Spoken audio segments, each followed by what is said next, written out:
Last week, Wednesday, we talked about personal security and we dealt with the essentials. Today, there are a number of questions that people have asked and we'll be taking attention right there. And that's the reason Mr. Samuel Fiakwi is here with us again. We did not belabor the point about where he has come from and what his qualifications are. Last week, we talked about all that. So, Brother Sambi, once again, thank you very much. Thank you. Thank you for taking off your busy schedule and to be here with us. It's my pleasure. Thank you very much. Now, let's go straight to the questions. Ken Annan says, what's your take on having a licensed gun or a comfortable weapon as a goal to defense? Should I go over the question again?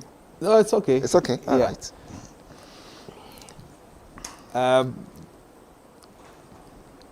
Guns are a means by which people can protect themselves and their families. But there are some considerations to keep in mind before you attempt to own a gun. First, you would have to buy them from licensed dealers. There are people who try to sell you something in the black market. It's the worst thing you can do because you can fall foul of the law. Secondly, you ought to know how to use it because these are deadly weapons. You got to be trained on how to use it and use it properly. But I say that people should think through this very carefully before they attempt to own guns, particularly at home, because accidents do happen. Parents must be careful to keep their gun somewhere, but children, being children, would go and take this gun and show them off to their friends and so on and say, hey, pull the trigger and there's an accident. Somebody dies. It's happened, over and over again. Sometimes we also get into situations, just normal fights. When we get very angry, we can get insane momentarily. At that moment, if you own a gun, you can potentially kill somebody. So these are some of the things that we ought to have in mind. Armed robbers come to your house, you scare them off, and they are leaving. If you have a gun, you'll be tempted to shoot them from behind. Big mistake. Why is it a big mistake? If your life is not in danger, and you fire the person from the back, the law is not going to let you off. No. But if the guy was attacking you and you fired in self-defense, that is acceptable. Yes. But and generally, without training, without these cautions and so on, we might be tempted to show them where power lies and, to put a fear of God in them. I know people who own guns who would fire every now and then, will fire maybe 5 rounds, powerful guns, fire 5 rounds, so that just to let the area boys know that, hey, don't come here. Well, it has its merits, but personally, I think people should think carefully before they go and get guns. And if they do, they should get training, proper training in the use of those weapons. So I hope, Ken, that's a useful answer. Thank you very much, Brother Samuel Fiakwi. Now, this is by Josephine Sia. Is having a sidearm a preventive measure? And what are measures for one to acquire one? It's related to the first question. It's pretty much the same, except that a sidearm is it's a pistol, a small weapon, a small gun that you can carry in a holster, and you move about with it, maybe with a jacket over it. I don't think. Well, if you have a license, you can carry your gun, maybe in your car, at home. But generally, people don't carry guns around in a holster around town in Ghana. It's not a thing. But if you're licensed, you are permitted to carry a gun for your personal defense. Same considerations like before. Think twice before you purchase one. And all the safety things that must accompany it, you need to observe them. Yeah. So one, you purchase from a Licensed registered dealer, yes, a recognized and dealer. then you get a gun itself registered. Licensed Licensed. with the police. Okay. Yes, you got to go to the police to get it licensed properly. Yes, and then you got to keep it properly. The safety precautions, and you should get training for it. How to fire a gun, how to maintain it. Yes, and all that. You're still watching us. This is Let's Talk About, a program put together by Trinity United Church, Legon. We're discussing personal security, essentials of personal security. We did that, the essentials we talked about a lot last week. Today we are looking at questions that came up that we couldn't attend to last week. And Brother Sammy, last week Vida asked a question which was very, very critical to our needs. So I would like you to just give us an overview, and then you can go in and then answer the question. Okay. Last week the question had to do with, well, we've talked about personal security, how to protect ourselves in town, in our homes. But how about in a church setting? What are some of the measures that we can take to protect ourselves when we come to church? The considerations why the security of a public is not just a big approach to it. That would include, of course, guard, alarms, enrolling the entire church. I'd like us to watch a 5-minute clip which will kind of summarize everything that I'm... What you need to do is a church like ours. You conduct a survey. Who hates Christians? And with a big Burkina Faso, in Mali, and India, a lot of the jihadists moved down south. They came down to Mali and ransacked the place. They were flushed away by the French Special Forces and the Mali National Guards. And they moved further south into Burkina, the northern part of Burkina. And beginning from 2018, these jihadists have wreaked havoc in those places. Very sad to say that part of their main targets have been Christian organizations. Those areas are predominantly Muslim. They intend to turn the whole of West Africa into a caliphate. They want to Islamize the whole of West Africa. That's the agenda. So they are attacking systematically. But they come with the harshest form of Islam, of Sharia and all that, which other moderate Muslims will have nothing to do with. In Ghana, Muslims and Christians have lived together all these years. Oh, years. Ages. The chief imam goes to a Christian church, and Christian priests go and pray for him in his house, and there's that cordial relationship. But this will all be destroyed when these jihadists take over, and they're hell bent on doing that. So the church in Ghana and elsewhere must be prepared, to counter these advances. We have to be aware that potentially these things can happen. So how do we prepare ourselves? That's recognizing that there's a potential threat from one such angle. Then we have threats from people who come to the church to steal. So robbers. They could be armed robbers, or they could be just petty thieves who come to snatch people's phones and bags and so on when we are going to give collection. Or somebody goes to the washroom, they could pick something from a bag. You were telling me about a story of one of our church members who, when it was time to go for offertory... No, it was communion. Communion. One guy said, I need to make a call. Can you loan me your phone to make a call? She came back from communion, and the guy on the phone We're were all gone. That was a thief right there, Yes. So that's another threat that potentially the church could face.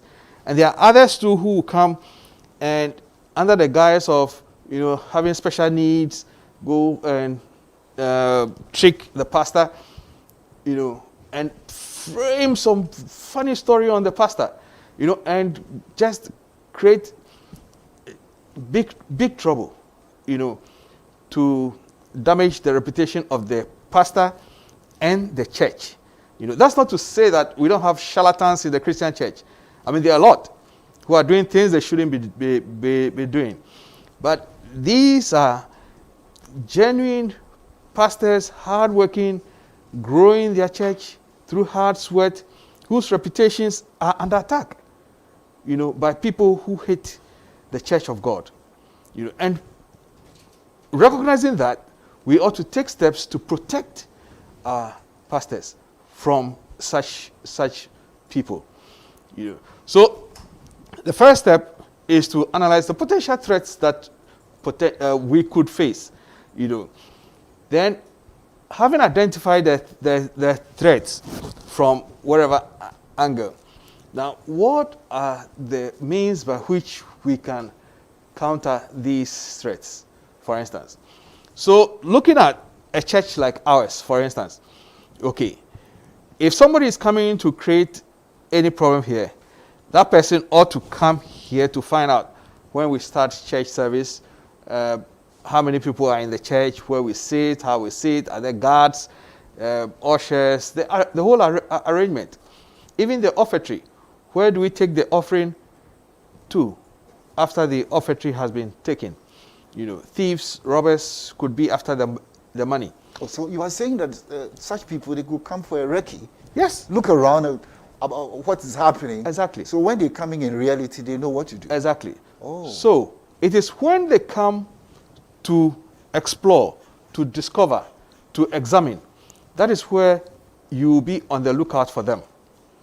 So we shouldn't assume that everybody who comes to church is coming to worship. No. Some come just to recce. Some come to conduct surveillance, to take information, to plan and come back. It is at that point that we ought to discover them. So we need, first of all, to train our ushers to recognize people who stand out, who don't fit in. I say that the church is a big hospital. Those who need salvation, those who are hungry for change, they need to come to church. But there are others too who come with very bad motives. They are coming not to seek help, but they are coming to wreak havoc on the flock. Now, you will recognize if somebody, say, a terrorist, for instance, having arrived in town, he throws in a shirt over he's in some very wild, hard boots. Wait a minute. This guy, his outfit does not correspond. Keep an eye on him. Okay? So the ushers must be trained to recognize people who are nervous, who are fidgeting, whose eyes seem to be flashing all over the place, looking at specific things. You ought to pick them out and place somebody close by to keep an eye on them throughout the service. You have to tell other ushers too that, hey, watch this guy from that angle. If you see any trouble, we pass on him. Okay, so that's one. You could also have somebody come sit in the car park. Everybody gets down to go into the worship it may feel like just another auditorium, day at the office. and he's still He's still there. Okay. But occasionally, Now he's taking notes. life feels more He's like an action writing movie things. than He's taking reality. pictures. Now such a person should be immediately The authorities are Flashed out. working hard to protect you Because and he's- So in this protect our case, public the spaces. scenario that you painted was right there in the chapel. Okay, so we could use the ushers. Yes. But this one is outside. Good. So who could we use to monitor So, that?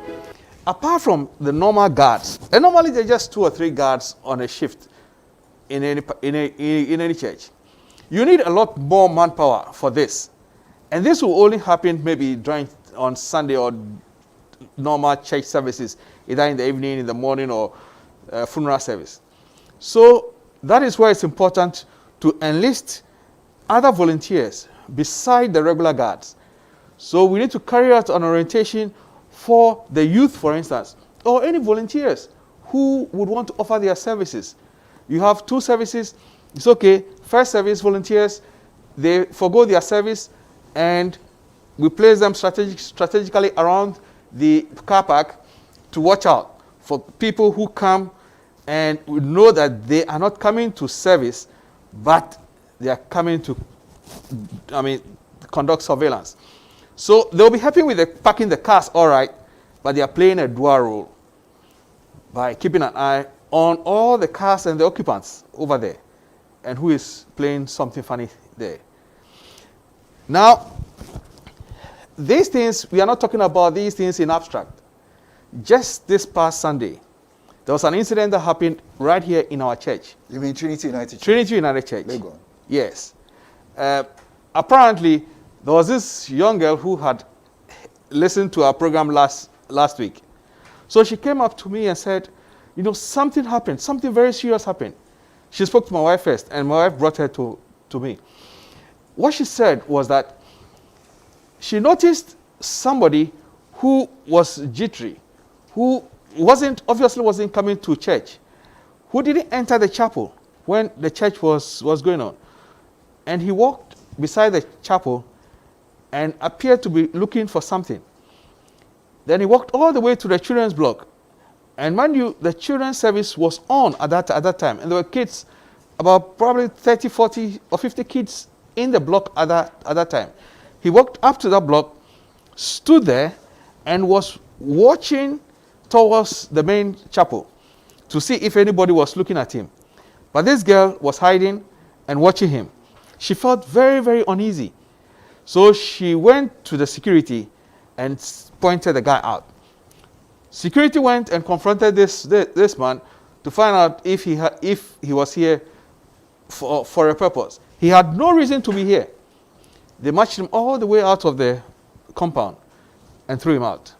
So, Brother Sammy, sorry for the interruption, but it looks like our discussion last week is bearing fruit. Yes. And we thank God so much We for do. that. Yes. Yes. We need to take a short break whilst Henry Boche comes up with some very serene music. But from that point, or from this point, you could send in your questions or comments. We need more of that on 0501 579996 on WhatsApp 0501 579996. So this is time that we listen to Henry Boche.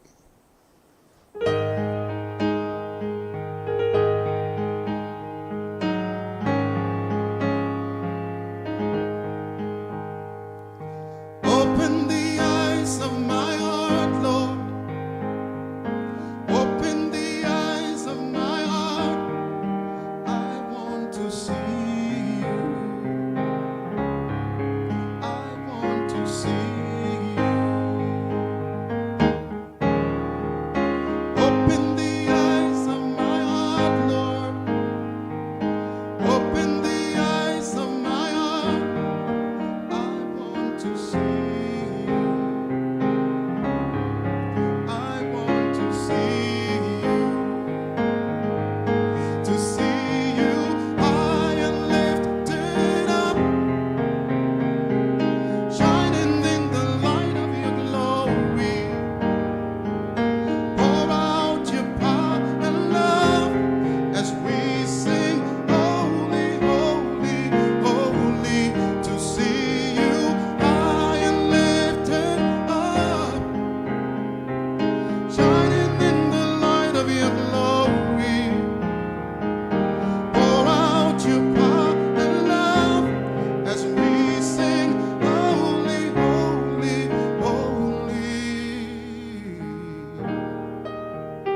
This is it.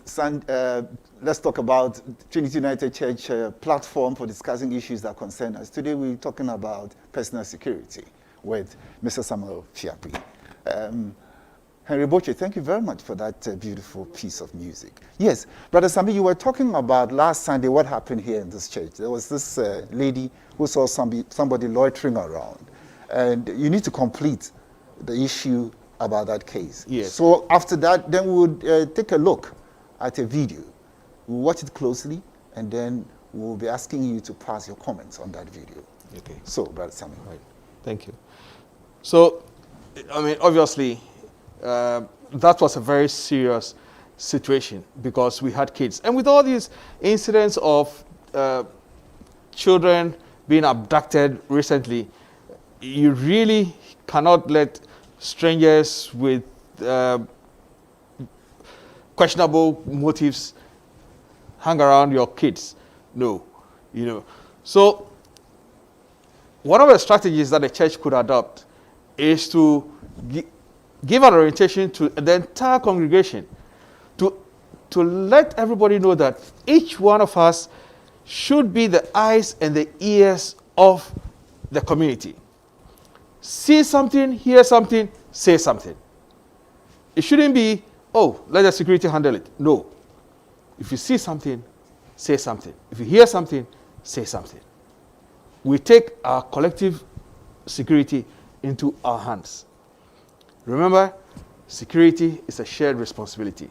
We cannot leave it in the hands of the police. It will be too late. We got to do something for ourselves. Okay.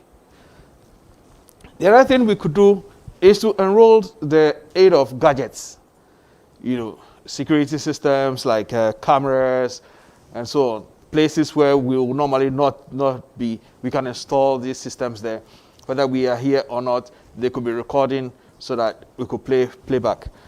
And then there is another very vital piece of equipment that we neglect, whether for our homes or offices or churches, and that is fire protection. Mm-hmm. We ought to have fire detection systems because fire causes so much havoc. A lifetime of investment can be wiped out in less than an hour, you know. And so we ought to have fire protection systems installed to detect fire even before they start.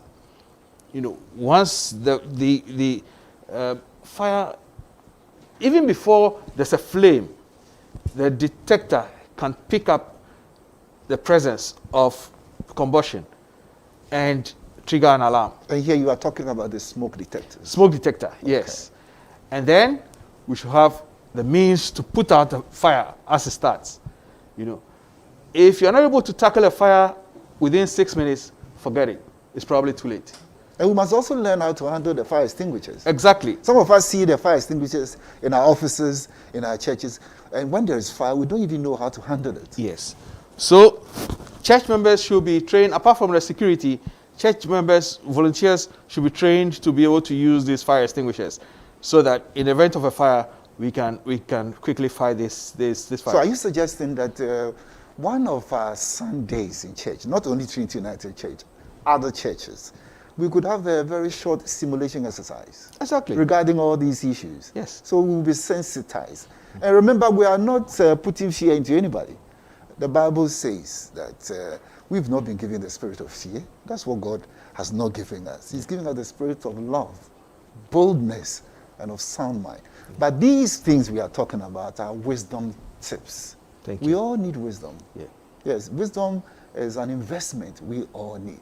So don't be overly concerned and be filled with any form of fear. That's not what Brother Sami is talking about. Right. Yes. So, Brother Sami, if you conclude, after which we would watch the video, right, and then you pass your comments. Okay. So if you have concluded, can we watch the video now? Just a few more points. Right, okay. Yes. So this fire situation is also applicable to our homes. You know, we need to install these systems in our homes so that should we be sleeping and there's a fire, we can be alerted so that we can evacuate everybody out of the house before the fire gets out. And we should simulate, we should have drills. You know, when there's a fire, the smoke would rise to the highest point before it starts descending. The highest point will be the ceiling. So you see the whole room filled with smoke, but the ground, maybe 1 foot or 2 feet from the ground, there'll be clean air. The best way to evacuate will be to crawl. So if you carry out blindfolded simulations with the whole family, you should be able to, from your bedroom, you should be able to feel your way out and crawl your way out of the house. You know, this is good training and exercise for the entire family. And you should be able to put out a kitchen fire, for instance, with no extinguisher. Wet blanket, spread it, throw it over the fire on the stove, voila, it's gone. You know, these are things that we can practice at home. And we should have good housekeeping techniques. We should learn not overloading our plugs and sockets and stuff like that. You know, so that's for that side. Okay. Coming back to the church, another threat that we could face has to do with an active shooter. An active what? Shooter. Shooter. Okay. Yes, somebody coming with a big gun and deciding that he's going to finish all these Christians here today. You know. Now that is what the video is going to talk to us about. You know, it's in an office setting, but the principles still apply to us. What happens if something like that should happen? How should we respond? I think we should watch the video, Sure. and then we'll come back and Sure. talk some more about Thank you very much. And I will watch the video, and then after which we would ask Brother Samuel Fiakwi to tell us a few points that came up closely. But sometimes bad people do bad things. Their motivations are different. The warning signs may vary, but the devastating effects are the same. And unfortunately, you need to be prepared for the worst.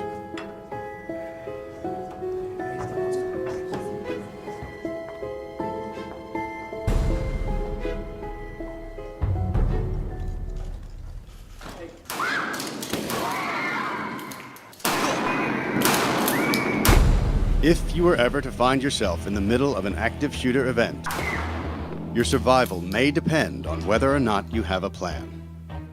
The plan doesn't have to be complicated.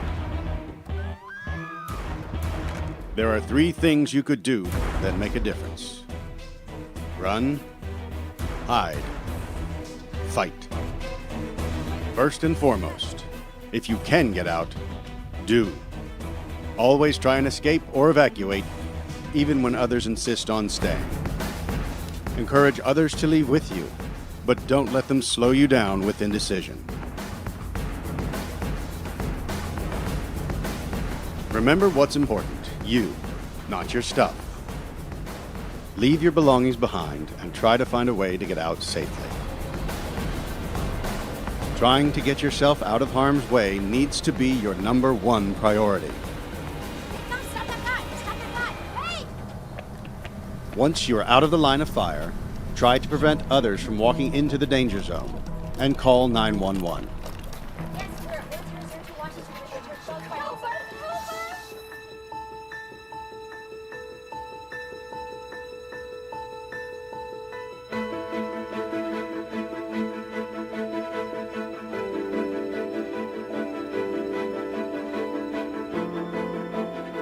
If you can't get out safely, you need to find a place to hide.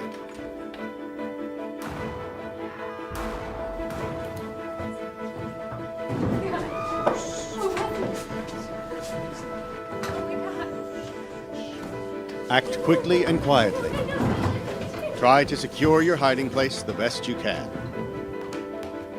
Turn out lights, and if possible, remember to lock doors. Silence your ringer and vibration mode on your cell phone. And if you can't find a safe room or closet, try to conceal yourself behind large objects that may protect you. Do your best to remain quiet and calm.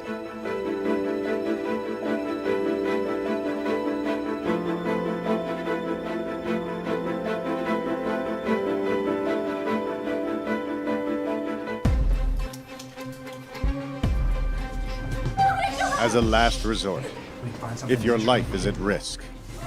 Whether you are alone or working together as a group, fight. Act with aggression. Improvise weapons. Disarm him. And commit to taking the shooter down, no matter what.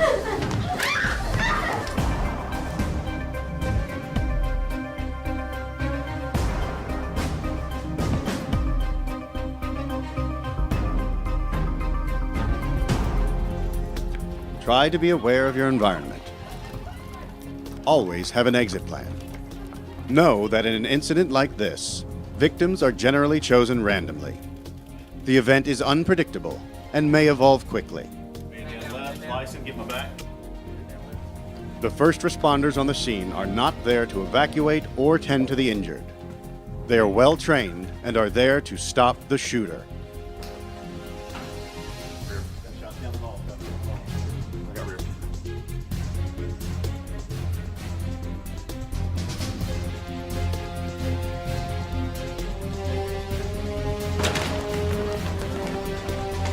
Your actions can make a difference for your safety and survival. Be aware and be prepared. And if you find yourself facing an active shooter, there are 3 key things you need to remember to survive. Run, hide, fight.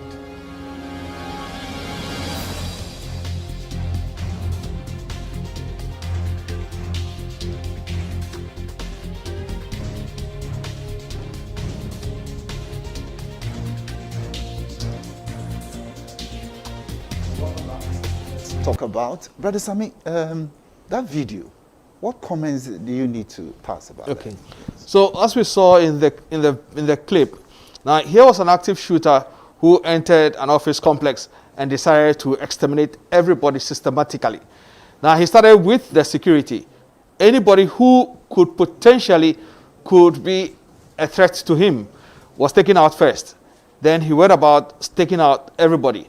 Now, what we need to do in a situation like this, as soon as we hear any large sound, any screaming, any gunshots, once you determine the direction from which it is coming, run.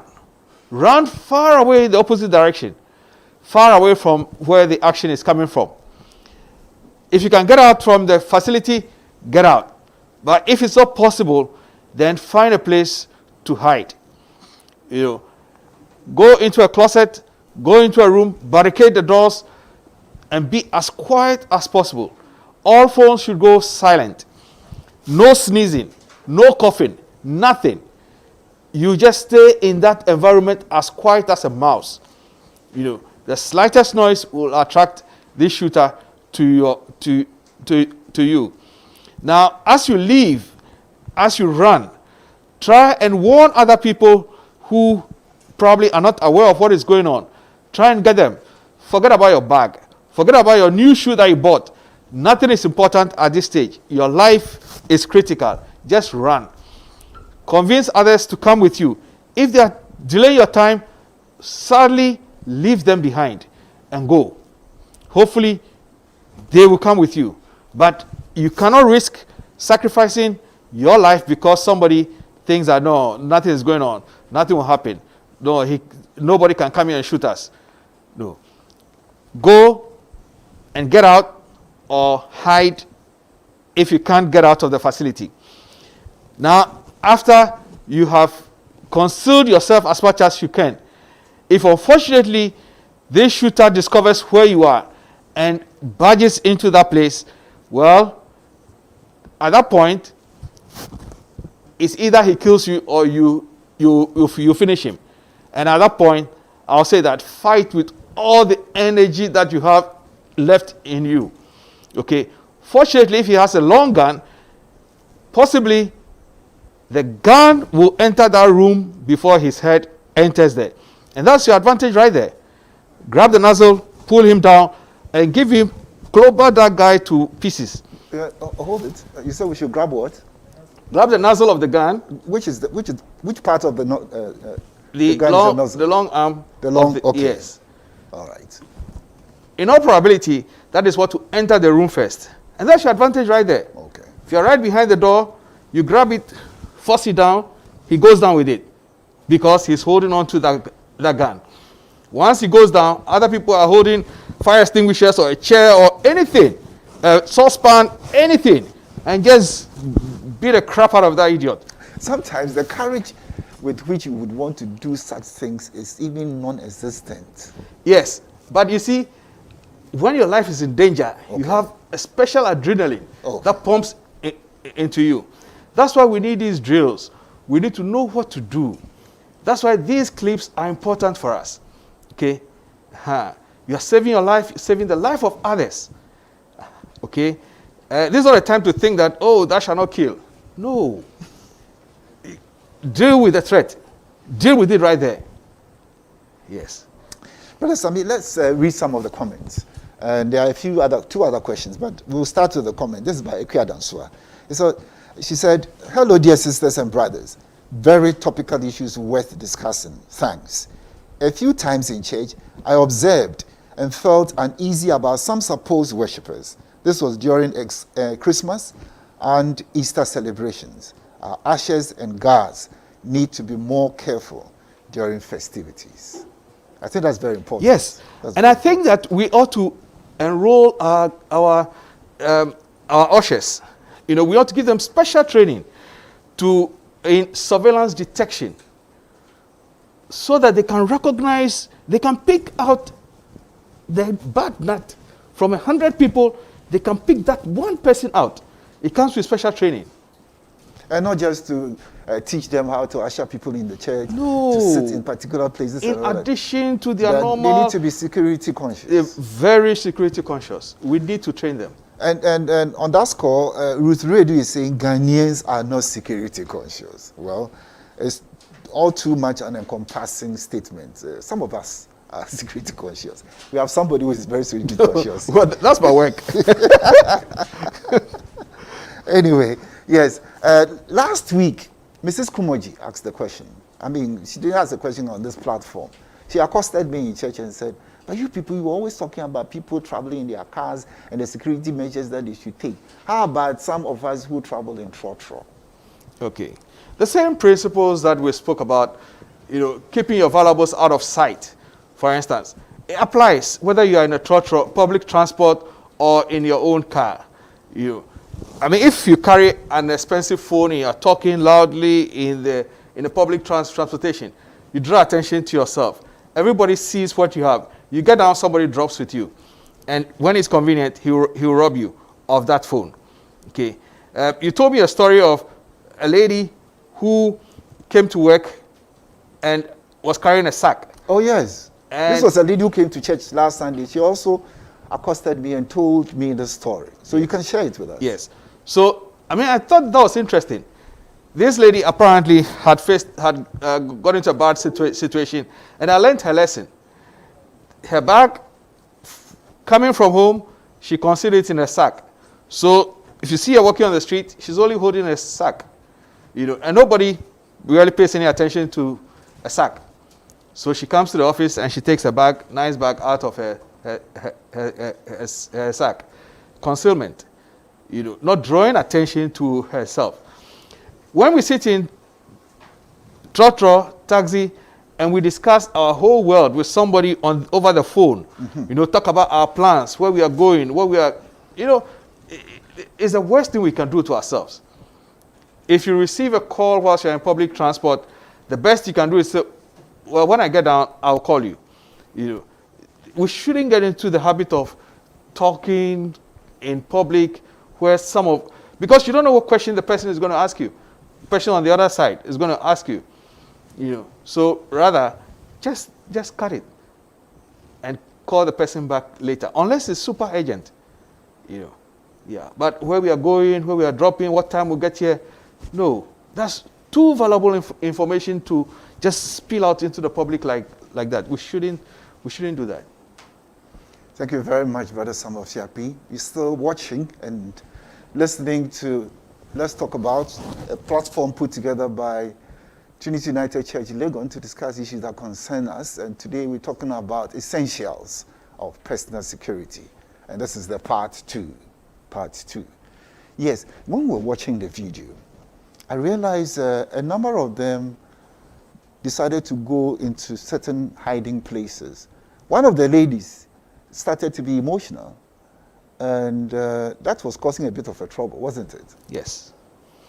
Under those circumstances, people panic, So you got to, and people, when they freak out, they will scream, they will cry, they will everything. You got to calm that person down. You got to calm that person down. If you must tap the person's mouth with something, do it, because it's for your collective survival. You can't sneeze. No, nobody can sneeze. You can't fart. You can't nothing. Just silence, total silence. Yeah. Look, these situations are deadly. Westgate Mall. Some of our church members were there in Kenya when it happened. People going around with guns, just shooting anybody. So these things can happen. Fortunately, our security forces are training so that should this happen, they can counter it within minutes. And they're deployed all over, all the malls, all the public places. In fact, hotels, before you enter any hotel in Ghana today, any serious hotel in Ghana today, your car gets screened properly. It used not to be so. But the threats we described at the beginning of this program are real. Coming down from the Sahel. It's coming right down. It's only a matter of time. And when we say it's only a matter of time, we are not saying we have any credible information about something going to happen today or tomorrow. But if you study what's happening in the region, why has Ghana been spared? Mali, Niger, Burkina Faso, Cote d'Ivoire, Benin, Togo. Ghana is carved out. Certainly, it must be the grace of God. But people are also eager to give us a bloody nose. And we must be ready for them. Remember, if your security appears to be haphazard, people will walk all over you. But if they see that, here, don't try it. If they even see you in a village, just walking about, people come and pick you and hand you over, they will not come here again. So we must be up to our game. We must carry the fight with them. Intelligence, that's where it starts from. Shouldn't wait for something to happen. You see something, hear something, say something. So all of us, all the citizenry, must be enrolled into the national security. Not for pay, but for our survival. Now, at a point in time, when I was watching the video, I realized that some of them had taken up all kinds of things as self-defense. Somebody took a chair. Someone took something. Fire extinguisher. Yeah, fire extinguisher. That's right. And all that. Yes. Now, for us not to be in a state of panic, when we raise such implements, how well should we conduct ourselves? Okay. So, like I described, if this guy is bent on coming into the room to exterminate everybody there, he thinks he has an advantage. He's coming with a gun. The nozzle of the gun is coming in first, right? So you got him right there. Grab that nozzle, pull him down, and with all your implements, deal with him. And the person who came with the fire extinguisher? Yes. So the fire extinguisher, once you spray that thing in his face. Oh, you have to spray it? Yeah, Okay. he's blinded. So in the first place, you must know how to handle the fire extinguisher. Yes. Because there's a knob which you have to pull out. The pin. For you to be able to press. The pin is out. For the chemical to come out. You hold Okay. the nozzle of the extinguisher. As soon as he pops up, right in his face, whether it's dry powder, whether it's gas, CO2. If you pump enough CO2 into his face, he will suffocate. He cannot breathe. He has no oxygen. He will fall right down there. Okay. So you've got a weapon right there. Okay. If it doesn't work, use that heavy object and clobber the guy. You can use the chair that the person Yeah, used. the chair. That's a big weapon, man. Now, what happens when they come in numbers? Here we're talking about just one person. Yes. Still, in numbers, 2 or 3, they'll kill all of you. grab that gun, deal with the first one, take that gun, and defend yourselves. I think this discussion is a very critical one because you never know what happens. Last week you told us that in the building the walls of Jerusalem, Nehemiah held in one hand a weapon and in the other a shovel. You mentioned a shovel. Yes. And in the other hand, what? He had a gun, he had a sword in one hand and a shovel in the one other. hand. He was working, Okay. but he was alert. The Sanballat, Tobias, and what's the other guy's name? Well, whatever. You know, these were no friends of the Israelites. They were out to make sure the project did not succeed. They were out to make sure that Nehemiah's mission fails. So, Nehemiah, being aware of people who were out to get him, was also prepared. He was determined to accomplish his task. So, he was militant. He was very much aware. Some more questions are coming up. This is by Jojo Bediforson. Good discussion. Security should have the emergency phone numbers of the police, particularly Legon Police. I'm afraid the gentleman found loitering during church service last Sunday could be scouting for planning an incident. A report needs to be made to Legon Police for advice. Yes. What do you have to say about that? No, definitely so. And in fact, unfortunately, by the time we got the information, the security had thrown him out. But this ought not to be taken lightly. If we should ever see him again, and in all probability, he will not come here by himself. He might send somebody else here next time. Now, when we see him again, those who saw him the first time, Yes. will they be able to recognize him? Yes, you see, and this brings us to the next line of preparation of any organization. Apart from having guards, people who see and apprehend, you also have policies. You should have policies, a security policy. What do you do in a situation like this? If you arrest a person like that, take him to A, B, C, D, E. Call the police and let the police come and take him away. It's written in the policy. It's pasted at the guard post, so they all know what to do. Okay.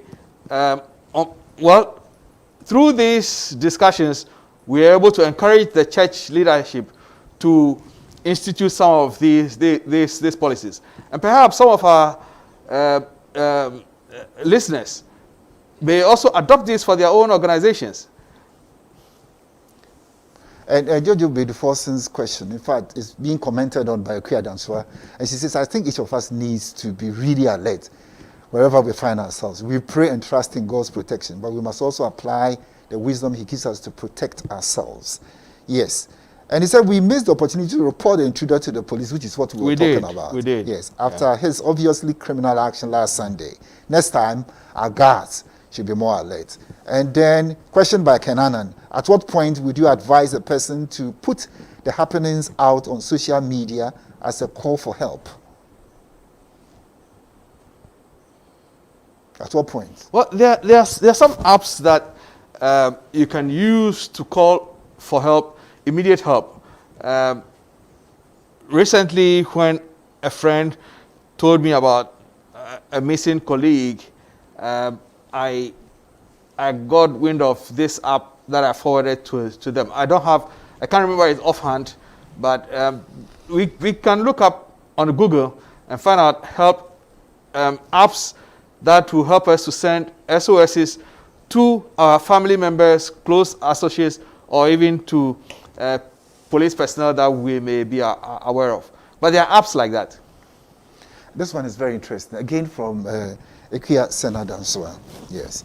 The church must provide our security men with pepper spray as the first weapon of defense in case of any attack. Worshippers should also have pepper spray handy, especially during festivities. Your comments, Okay. Brother Samuel Fiapu. Yeah, pepper spray is just one of the weapons. They should also be trained in the use of batons that they can use to defend themselves and to take down an aggressor. That's another non-lethal something. Pepper sprays have their it's a gray area. Sometimes the police might allow it. Sometimes they might say that, look, that can be in the wrong hands. That can be, say, imagine an armed robber or a thief spraying this in your eyes and robbing you of your property. So it could be either way, But a girl is attacked. She's about to be raped. If she has pepper spray. Hey, how did you know? That was the next question. Yes. By GC. She could get out of harm's way easily with that. It's a good thing to have in your bag, but be careful not to get into street fights. One of my neighbors recently got into a fight with a taxi, just a verbal shout. She went in and brought the pepper spray, wanted to spray the taxi driver. It's really uncalled for. This is the kind of thing I talk about. Be careful if you own a gun. Be careful about getting into such fights. One of our prominent musicians got into a shout fight with a taxi driver over what? Nothing.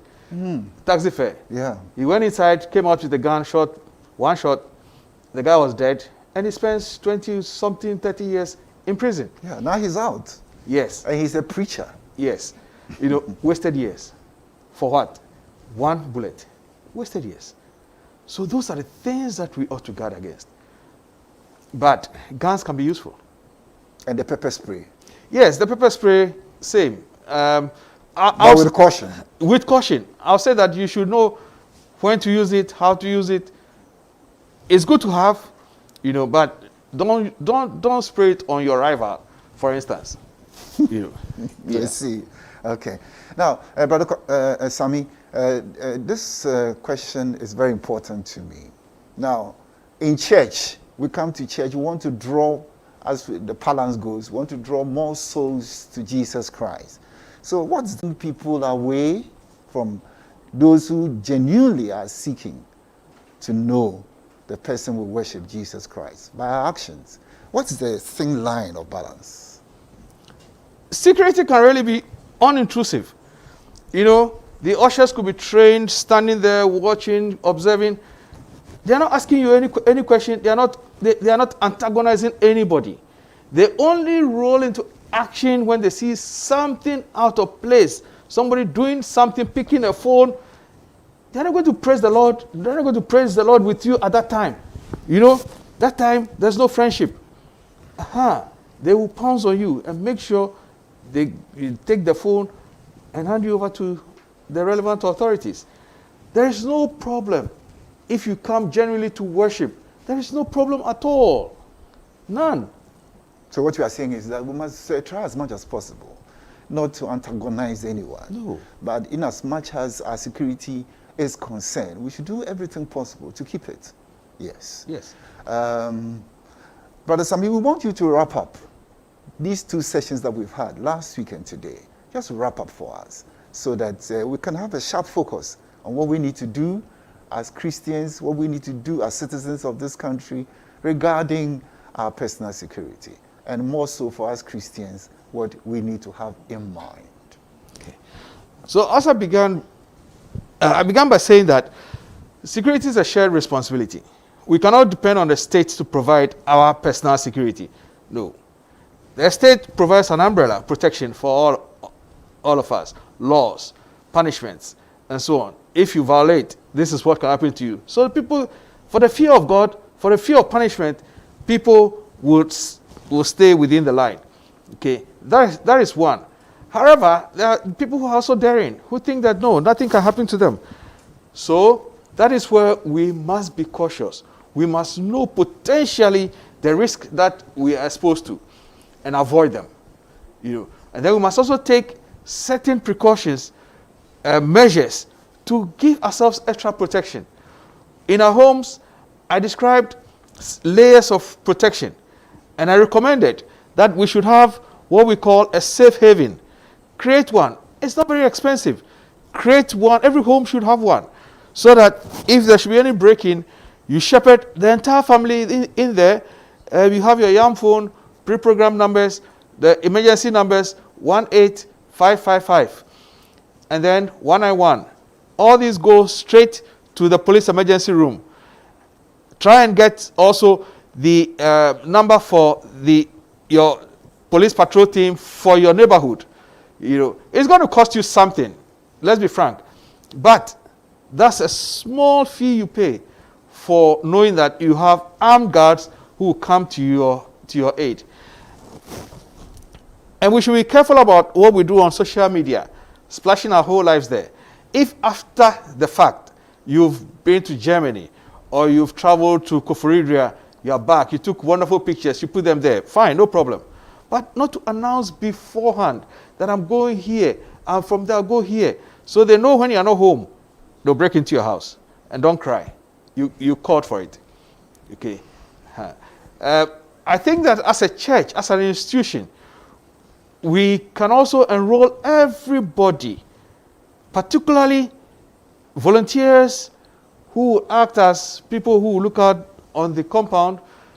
We should also enroll the ushers especially, and then even get people who in the church service will sit on the altar and look into the crowd. They can see whatever is going on there. And I did touch on protecting the pastor. There are some women who come and allege that they've been violated by the pastor. It's all not true, So if the pastor must counsel somebody, it should be in a room where at least somebody can see, although they can't hear what somebody is present who can see through a glass door, for instance. That's one consideration. All of these measures can be taken for a protective, collective,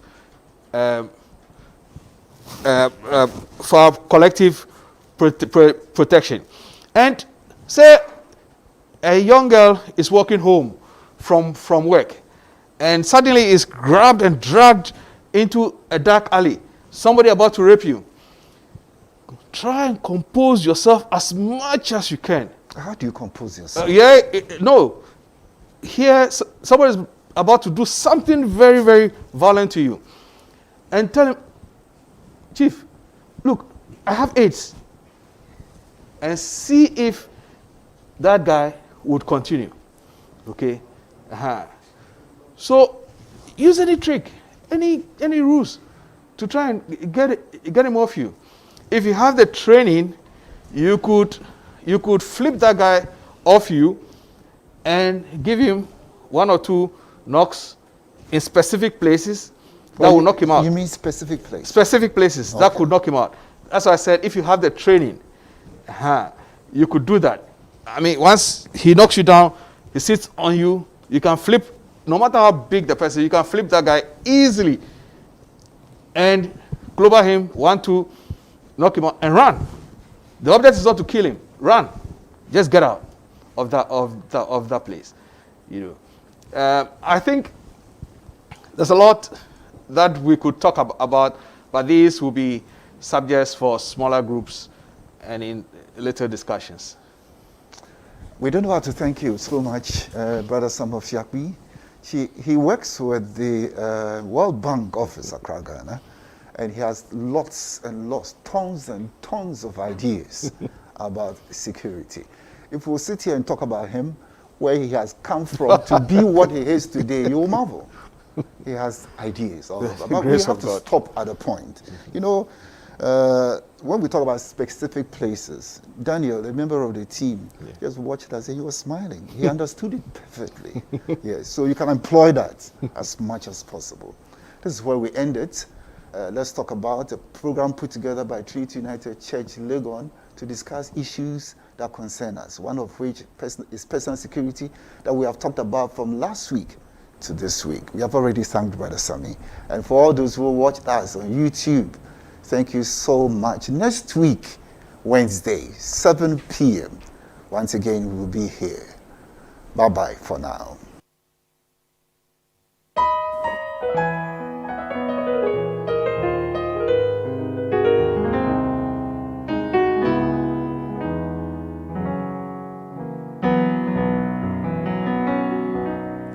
Lord, I give you all my heart. Lord, I give you all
know that you